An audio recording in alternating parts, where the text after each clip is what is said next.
Torej, najprej treba povedati, da ta problem srednjih medicinskih sester ni problem, ki bi nastal z novim plačnim sistemom, to smo danes skupaj ugotovili, ampak je to star organizacijski problem, ki izhaja iz tega, da cela vrsta srednjih medicinskih sester dejansko upravlja dela višje stopnje zahtevnosti, ki se v marsičem približujejo diplomiranim medicinskim sestram, niso pa v celoti izenačene z njimi. Zato smo se danes zmenili, da bomo, torej, vsaj zaenkrat smo na delovni ravni se začeli dogovarjati, noben sporazum še ni podpisan, vendar mislim, da smo na dobri poti, da to rešimo.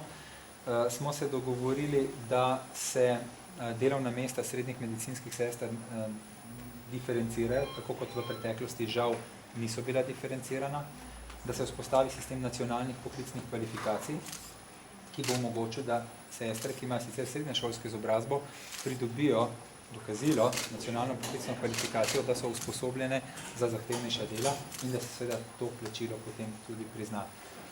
Pri babicah srednješolsko izobrazbo smo skupaj ugotovili, da dejansko ne gre za nobeno razliko v delu in da je problem nastal zaradi zgodovinskega razvoja izobraževalnega sistema, zato bomo babicam avtomatično, tudi tistim, ki imajo srednješolsko izobrazbo, priznali plačo diplomiranih babic z odbitkom 2 plačnih razredov. To smo že dogovorjeni in tu ni nobenega problema.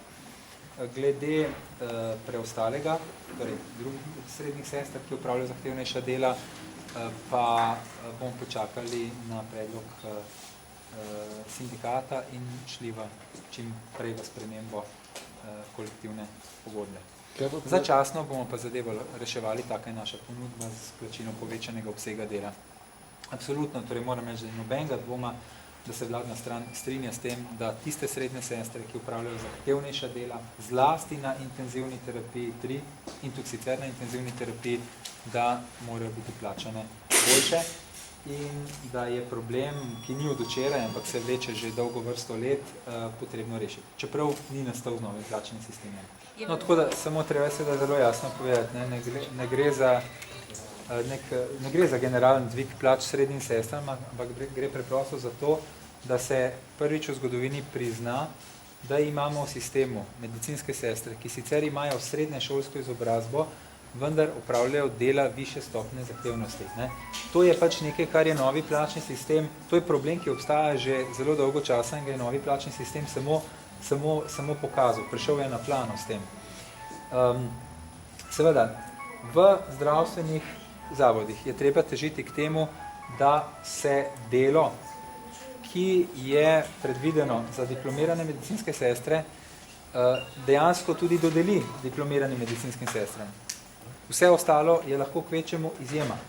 Ampak takšne izjeme, to se pravi tista dela, ki so zahtevnejša od običajnih del srednjih medicinskih sester, pa jih lahko upravljajo srednje sestre, ki imajo neko dodatno usposobljenost skozi prakso ali na kakršenkoli drug način, tisto je pač potrebno priznati.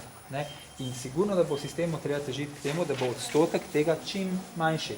To se pravi, da se bodo zahtevna dela zaposlovale diplomirane sestre, za enostavnejša dela srednje sestre in da bo čim manjši delež tistih delovnih mest, kjer bodo dejansko delale srednje sestre za nacionalno poklicno kvalifikacijo. Kot izjema, ne pa kot pravilo. Torej to, da se mešajo delokrogi, nikakor ne more biti pravilo. Bojim se, da je to v veliki meri posledica tega, da so zdravstveni zavodi za zahtevna delovna mesta zaposlovali delovno silo, ki je cenejša. In to ni prav.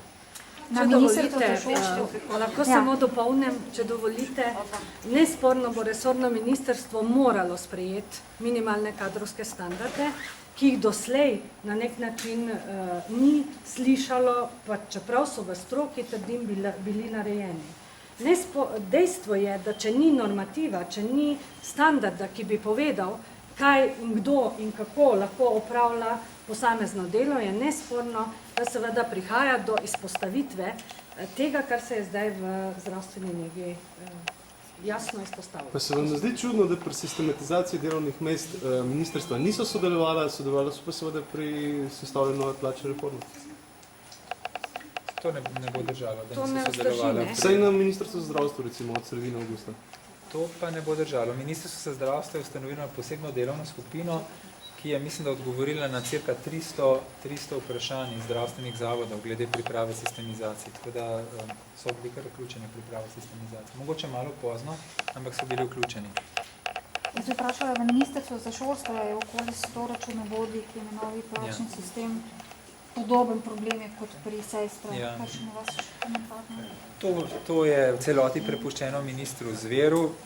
Spet bom rekel, da ne gre za spremembo plačnega sistema, za problem plačnega sistema, ampak problem njegove implementacije. Minister Zver bo s prizadetimi našel rešitev znotraj obstoječe kolektivne pogodbe. Gre pa dejansko za 100 zaposlenih od skupaj 160 tisoč v javnem sektorju. Ne? S tem nočem reči, da je treba, da lahko podcenjujemo katerikoli problem. Tudi če gre za 10 zaposlenih, se je treba z njimi pogovoriti, vendar pa ne gre za problem večjih razsežnosti. To se jih je zbralo na ministrstvo, mislim, da so razsežnosti tako večje. Nekje okoli 900. Računovodi in tajnic v osnovnih šolah verjetno ni več kot vsega skupaj 200-300. 900, govorijo o številki nekje Kako 900. pa zdaj pri vseh teh težavah, A to še vedno se imamo? danes recimo znova pogajate, ocenjujete, danes je bil zadnji izplačilni dan za javni sektor, uvedbo tega sistema, sistem sam. No, tako kot sem govoril do zdaj, zelo vesel sem, da smo ta novi plačni sistem uvedli, da smo rešili celo vrsto velikih problemov, ne? Je pa uvedba tega novega plačnega sistema lepa priložnost, da počistimo marsikaj, kar se v tem javnem sektorju nabiralo skozi leta in skozi desetletja in bo zdaj morda še prihajalo na dan. Tale primer v zdravstvu pri sestrah je tipičen primer, ne? Nekega problema, ki je že dolgo časa obstajal in bi najbolj obstajal še 10 ali pa 15 let, če ne bi ravno ta transparentnost novega plačnega sistema pokazala, da je nekaj narobe. Kako bi ocenili svoje delo od 1 do 5, recimo, če gremo v šolo? Dajte, no, to pa najbolj ne bom samega sebe ocenjeval. Kaj pa plačilni razred je, recimo, nezdravstveni delavci v zdravstvu? Torej, sindikati javnega sektorja smo se junija dogovorili, da eno leto po uvedbi plačnega sistema opravimo analizo in revizijo tega plačnega sistema, da se ugotovi, ali so še vedno delovna mesta, ali še vedno obstajajo nesorazmerja in da se potem to popravi. Seveda v nekih razumnih finančnih okvirih, kot smo delali doslej. Hvala.